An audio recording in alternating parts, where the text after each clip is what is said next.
Sikiliza mwanangu, wala usio na wasiwasi. Ndugu wako huyu bado yuko hai, ila kuna mbinu tu za wachawi walizozifanya, na huyu mtu alifanya hivi hayuko mbali, yuko katika familia yetu. Mbebe tu mdogo wako umwingize huko ndani.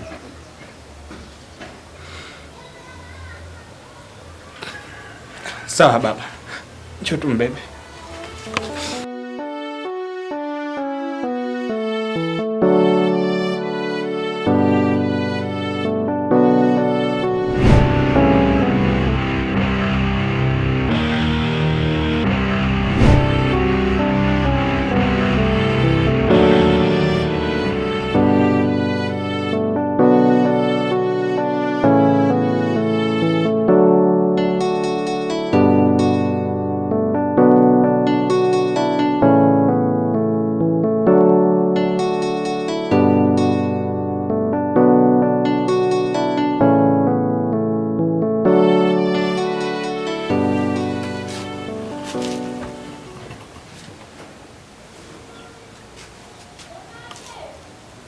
Nisa, hebu tupishe.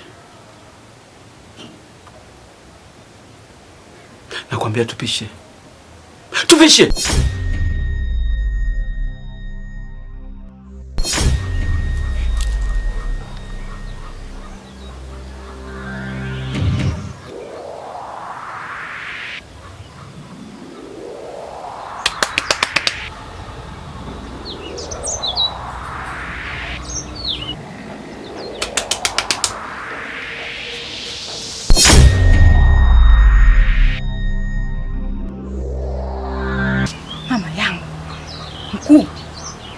Kweli mapema yote hii na nguo za kazi?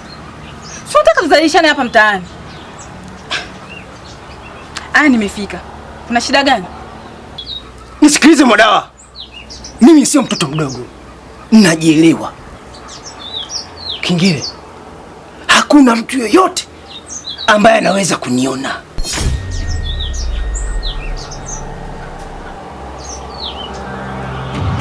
Nimekuja hapa. Kuna kazi nataka nikupe. Yule Sele yule, nataka uende uchonganishe, wagombane yeye na baba yake Mzee Kama. Yaani kagusanisha asina chanya, wagombane mpaka watoleane maneno ya nguoni, watukanane aswa, udugu siwepo. Kama ni lazi wapeane. Umenielewa? Sawa mkuu, nimekuelewa. Baada ya hapo, kitachofuata nitakujuza. Sawa.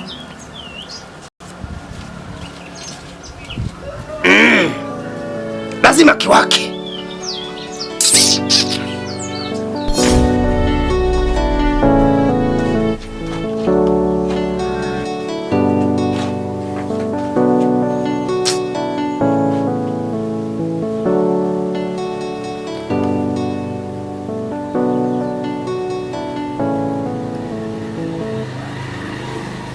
Mwanangu,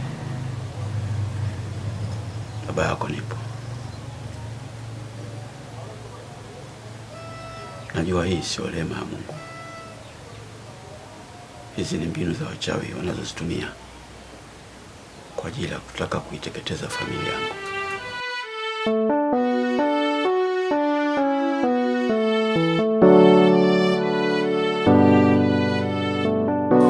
Mke wangu, naona umeshikilia kifungashio.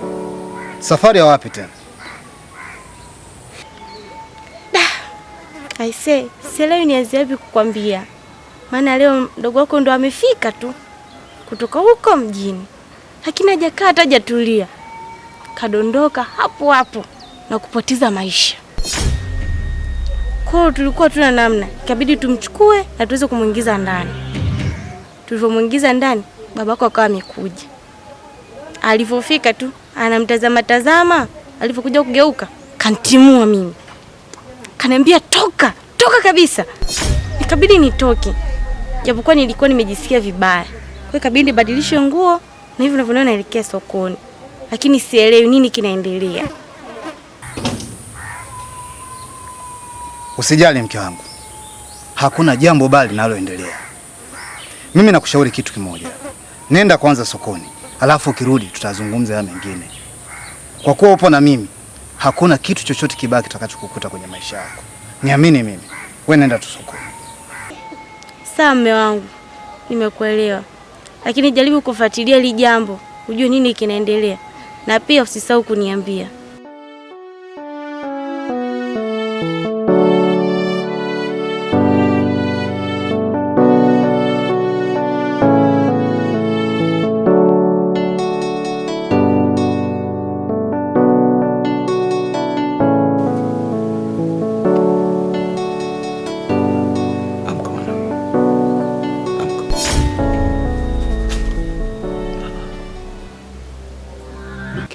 Sauti mwanangu.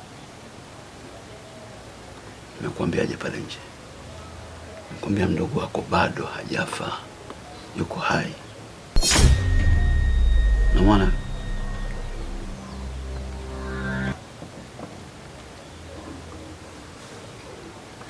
sasa labda nikwambie. Anayetaka kuiteketeza familia yetu si mtu mwingine, ni kaka yako Sele.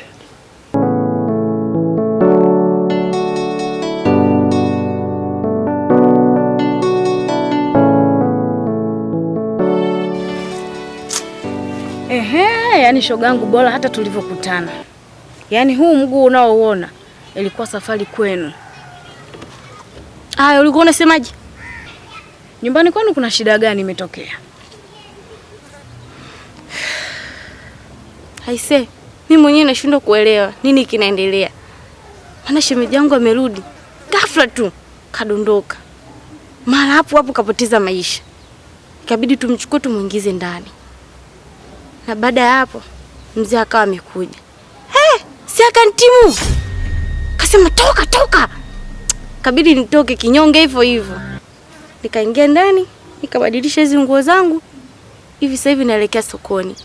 Yaani kiufupi nashindwa kuelewa nini kinaendelea. Usichokijua shoga yangu, hayo yote yaliyotokea kwenu, sijui shemeji yako kuanguka, sijui shemeji yako kufanya nini, msababishaji ni mume wako. Na usipokuwa makini, safari hii kinakulamba wewe shoga yangu. Nimekupa kama taarifa tu, angalizo shoga yangu. Mimi najiendea zangu nyumbani, kaendelea na shughuli zangu ndogo ndogo.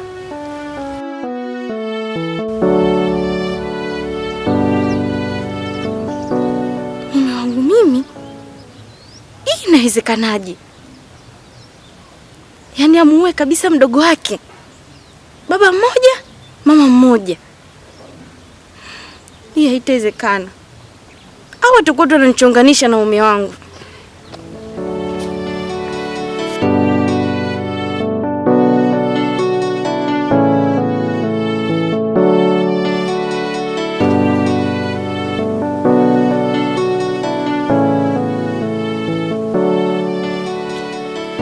Baba,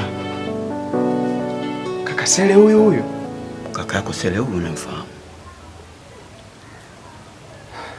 Ameshirikiana na wachawi kutaka kuiteketeza hii familia yetu. Kwa hiyo baba, tunafanyaje? Tuna jambo tutafanya tu mwanangu.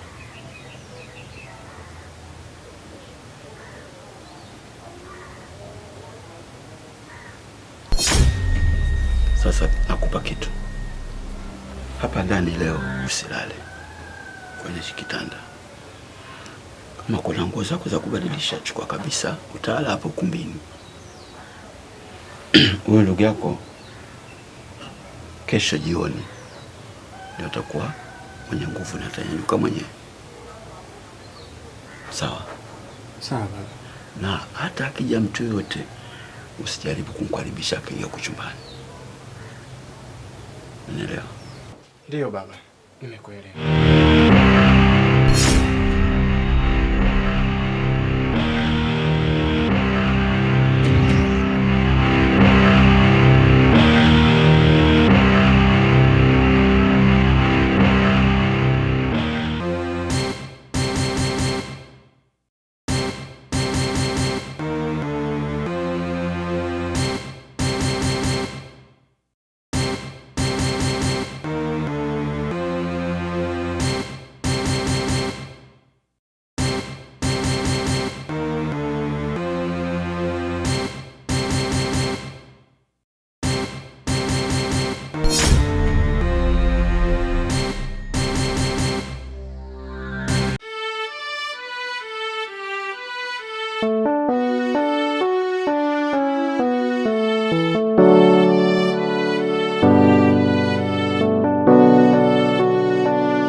Naam baba.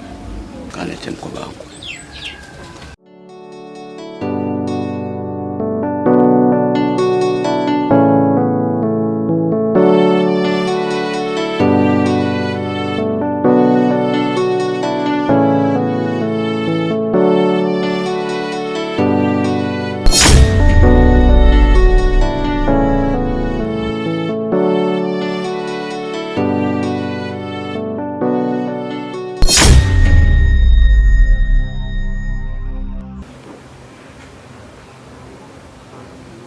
Mwadawa, aya, nipe mrejesho wa kazi. Mkuu, nimefika mpaka pale, lakini nikamsikia mzee kama akiwa anatoka nje, nikaamua nikimbie.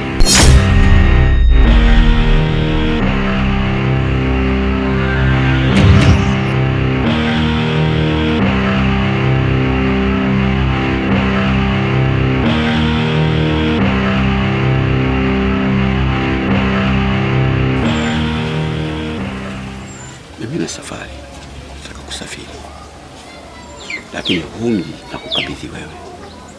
Mji wote huo nataka uulinde, kwa sababu wewe huu mji ndio utakaulinda vizuri kuliko mtu yote mwingine, sio kama kaka yako yule. Hapana.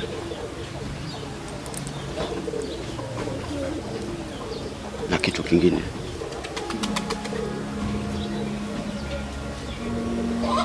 sitaki nije nisikie kwamba kuna kitu umekifanya kibaya. Sihitaji hilo, sababu binadamu ukifanya baya nitalipata mapema kabisa kwa kwenda, kwa sababu hiyo safari ina manufaa kwangu mimi na wewe. Hicho nachokifuata kama nitakipata, basi utakuwa na thamani kubwa sana wewe. Kelele Mwadawa! Ni ujinga gani ambao unaniambia eh? Huyu mzee kama alikuwa anaondoka zake, ulipaswa ujibanze sehemu kisha uendelee na kazi. Wewe umerudi, kazi hujakamilisha. Upoje lakini? Sasa na kuagiza tena kwa awamu ya pili. Na awamu hii hakikisha unapitia dirishani kwenye chumba ambacho amelazwa marehemu. Umchukue na uje naye hapa. Nitakupa dawa ili uongeze nguvu.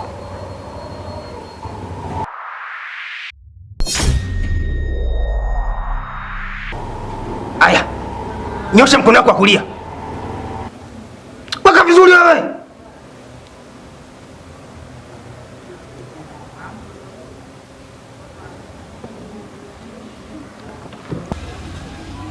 Sawa baba, mimi nimekuelewa, lakini pia nimekusikia. Ila nina swali.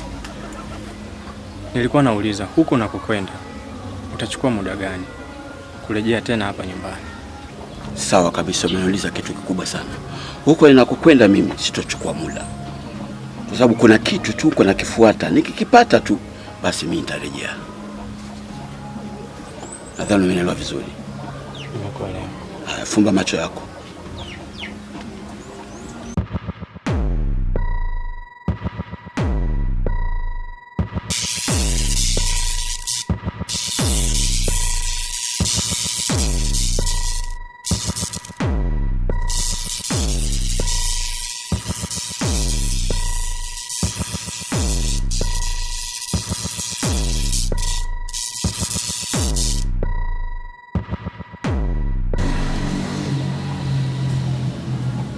Hizo nguvu nilizokupa ni nguvu zangu mwenyewe.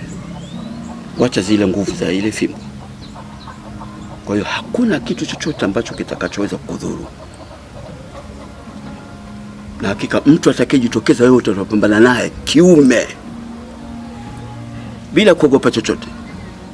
Wala usije kusema kwamba hapa pangekuwa na baba. Wewe pambana na mtu tu. Baba yako meniko nyuma yako, wewe ndio uko mbele yako. Mimi nataka wewe uwe mstari wa mbele kwa kila kitu. Sijui mnaelewa? Ndiyo. Haya. Kaka yako yule, uwe makini naye sana. Na mdogo wako kesho akiamka, usimwambie chochote kwamba labda kuna jambo hapa nyumbani limetokea. ongea naye tu kama kawaida. Simwambie jambo ambalo linahusiana labda wewe limetokea hivi na hivi, achana nao kabisa hivi. Ongeeni tu mambo mengine, cheki mfurahi. Sawa baba. Ushaelewa? Ndio. Haya baba. Shukrani sana. Ninakuombea safari njema. Na mimi pia nakuombea ukae salama.